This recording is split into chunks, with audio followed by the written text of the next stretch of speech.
A gente vai falar sobre a novela do Camisa 9, né? Principalmente dessa situação do Mastriani, que, se eu não me engano, foi o primeiro nome que apareceu na grande mídia que o Atlético estava negociando, é o nome que mais se estende.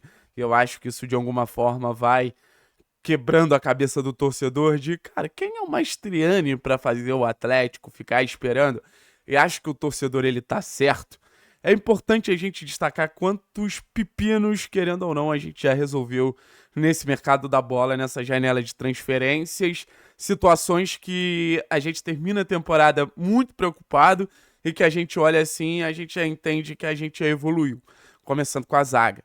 Quantas vezes a gente já falou que o Atlético precisaria de um zagueiro de peso para oxigenar a zaga, para substituir o Thiago Heleno, para ser o novo líder ali da nossa defesa.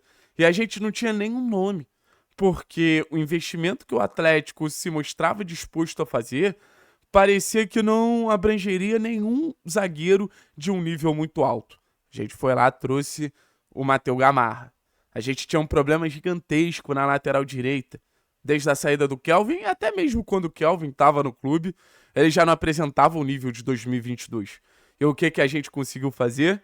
A gente foi lá no Estudiantes, tira o Leonardo Godoy, que para mim é o melhor lateral do continente. Então a gente traz o melhor zagueiro da última Libertadores, o melhor lateral do continente. Aí a gente tinha um problema que os nossos pontas não finalizavam bem, que os nossos pontas não tinham gol. Aí a gente se aproxima de uma joia do futebol brasileiro, que é o Peterson, que tem uma média de gols excelente. Se eu não me engano, em 120 jogos, 45 gols. Os últimos 120 jogos dele, ele tem uma média de um gol a cada 3 jogos, que para ponta é uma média bem legal. E a gente traz um jogador que estava sendo disputado por River Plate, Racing, São Paulo e Sporting de Portugal, que é o Bernardo Romeu Benítez. Um cara que tem gol, um cara que foi a grande revelação do futebol paraguaio na última temporada e que, assim, é muito claro o potencial dele. A gente vai entender se ele vai se comprovar ou não. Existia toda a questão da crítica em relação ao Wesley Carvalho. Será que a gente vai continuar com um técnico jovem? A gente vai continuar com um estagiário? O Atlético foi lá e fechou com um técnico com bagagem nada mais nada menos do que uma Copa do Mundo. Então, assim, o Atlético ele vem resolvendo pepinos. O Atlético vem resolvendo questões. O Atlético vem resolvendo problemas. O Atlético vem se tornando um time muito melhor. Porque existiam brechas e a gente vem preenchendo essas brechas de maneira sólida. Não simplesmente com qualquer nome. Com nomes fortes, com nomes que impactam, com nomes que trazem peso.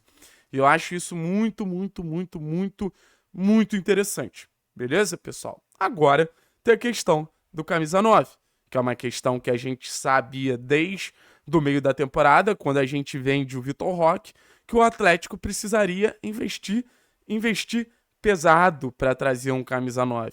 Não seria qualquer nome que chegaria no Atlético e poderia assumir a responsabilidade de ser esse fazedor de gols. Porque eu acho que em outras equipes você pode ter outros funcionamentos de camisas de 9.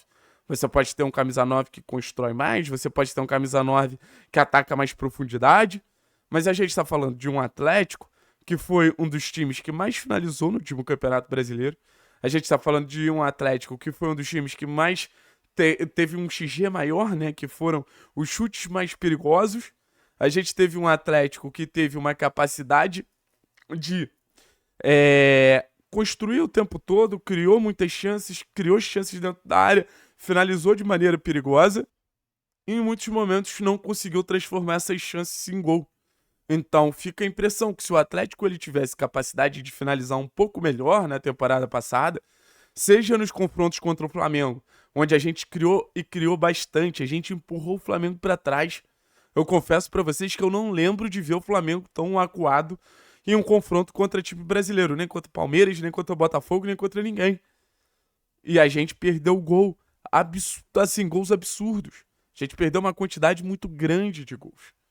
Contra o Bolívar, a mesma coisa. O próprio Vitor Roque, que é um cara que a gente confiava muito, perdeu muitos gols. No Campeonato Brasileiro, quantos jogos não poderiam ter o destino diferente? Então a gente está falando de um Atlético que tem esse camisa 9 não só como mais um reforço, A gente tá falando de um Atlético que tem esse camisa 9 como uma grande necessidade. Por isso que eu acho que o Atlético, se entender que o Mastriani é esse nome, tem que insistir no Mastriani. Porque o Mastriani, ele tem uma questão que eu vi muitas vezes o torcedor do Atlético falando: ah, desiste do Mastriani e vai no Gondou. Desiste do Mastriani e vai no Arezzo. Desiste do Mastriani e vai no atacante X. Cara, eu mesmo sugeri uma série de atacantes do futebol argentino caso o Mastriani não desse certo. Por exemplo, o Vitor Fernandes do Defensa e Justiça é um atacante que eu adoro. Mas eu entendo a insistência do Atlético no Mastriani pelo fato do Atlético ter olhado para um jogador de um preço acessível, e eu acho que no momento de mercado da bola a gente precisa levar em consideração o preço, sim. A gente está falando de um mercado absurdamente inflacionado, e foi um cara que já deu uma resposta no futebol brasileiro. A gente está vendo o caso de Canobi e Coelho, jogadores com uma demora de adaptação muito considerável. Então, o Mastriani, que foi artilheiro da última Sul-Americana, uma competição que o Atlético vai jogar, fez um bom campeonato brasileiro marcando gols contra grandes times. O Atlético espera isso desse atacante titular. E um atacante que estava no futebol brasileiro já dando essa resposta, é tudo que o Atlético precisa. Porque eu acho que hoje o mais difícil de você encontrar no mercado da bola são atacantes que te oferecem gol. São atacantes que te oferecem essa proximidade de decidir jogos. Porque o cara que te oferece gol, ele vai estar decidindo jogos constantemente para você. O Vitor Roque era esse cara. Quantos e quantos e quantos jogos a capacidade de gol do Vitor Roque, a proximidade de gol do Vitor Roque, não fez com que o Atlético resolvesse partidas. Então, a questão do Mastriani faz sentido. Essa busca por atacante faz sentido. Ah, Thiago, mas o Atlético ele não pode apostar em Pablo e Babi. Acho que o Babi realmente foi um atacante que, principalmente pela questão da lesão, acabou ficando para trás. Eu não vejo problema se o Babi aceitar ser essa terceira peça, terceira, quarta peça, duelando ali com o Renan Viana. Eu acho que ele pode nos ajudar em algum momento, sim. É um atacante alto, é um atacante que tem histórico de gols. No Goiás mesmo, em alguns momentos, fez gols importantes. Mas eu não acho que é o cara para ser esse titular. O Pablo, dependendo da funcionalidade do ataque, eu acho que ele pode até surpreender. Mas para a gente ter um Pablo titular, eu acho que a gente precisa ter outros jogadores dando uma resposta nessa questão do gol. Um Christian marcando mais gol, um Canobi marcando mais gol, um Bernardo Romeu entrando e conseguindo marcar gols. Sabe, porque o Pablo é um atacante que eu acho que ele se destaca, faz seus gols, tem muitas participações em gol, mas eu acho que se destaca mais por essa capacidade de abrir caminhos, de construção. Então também não acho que é esse fazedor de gols que um Atlético que produz muito, que cria muito, ele precisa. Então você começa a voltar a olhar para o mercado. No futebol brasileiro, eu realmente não enxergo ninguém que possa resolver esse problema do Atlético. Acho que o Atlético vai ter que olhar o futebol argentino, que é a segunda liga mais forte do continente, né? Que querendo ou não, mas vai olhar para o futebol sul-americano, por que não olha para o Chile, para a Colômbia, para o Uruguai? Porque eu acho que nenhuma dessas ligas se compara ao futebol argentino, que ainda está muito acima delas, apesar de estar abaixo do futebol brasileiro. Então, eu acho que a gente já tem que, de alguma maneira, buscar essa solução. Eu acho que, de alguma maneira, a gente tem que buscar essa alternativa. Porque parece que o Mastriani está muito difícil. E vou dizer mais para vocês. O Atlético está buscando essa alternativa. O Atlético não está mais refém de Gonzalo Mastriani. O Atlético não tem mais Mastriani como sua única possibilidade. Informação que eu trago para vocês em primeira mão. Então, assim, a gente já resolveu várias questões, vários problemas. O que dá para dizer agora é que falta o problema da camisa 9. Depois, eu acho que não tem nenhum problema tão escancarado. Depois eu acho que é dar volume de opções, volume de possibilidades ao elenco que a gente tem. Pelo menos em um primeiro momento é assim que eu enxergo. Depois dos primeiros meses de temporada a gente pode enxergar outras necessidades.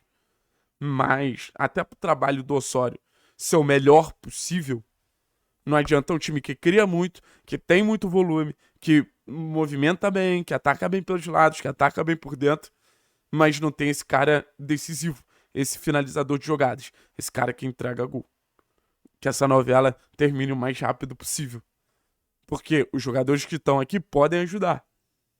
Mas até pelo time que o Atlético tá montando, até pela força que o Atlético tem nas outras posições, ele não pode se contentar em só ter Pablo e Babi. Eu acho que é até um desperdício em relação ao investimento que fez no Zapelli, fez no Bernardo Romeu, fez no Godoy, fez no Canóbio, fez no Christian, fez no Fernandinho. Esses caras, eles merecem um atacante de peso. O Atlético merece um atacante de peso. É muito importante deixar isso claro. Valeu, pessoal. Tamo junto, Arais.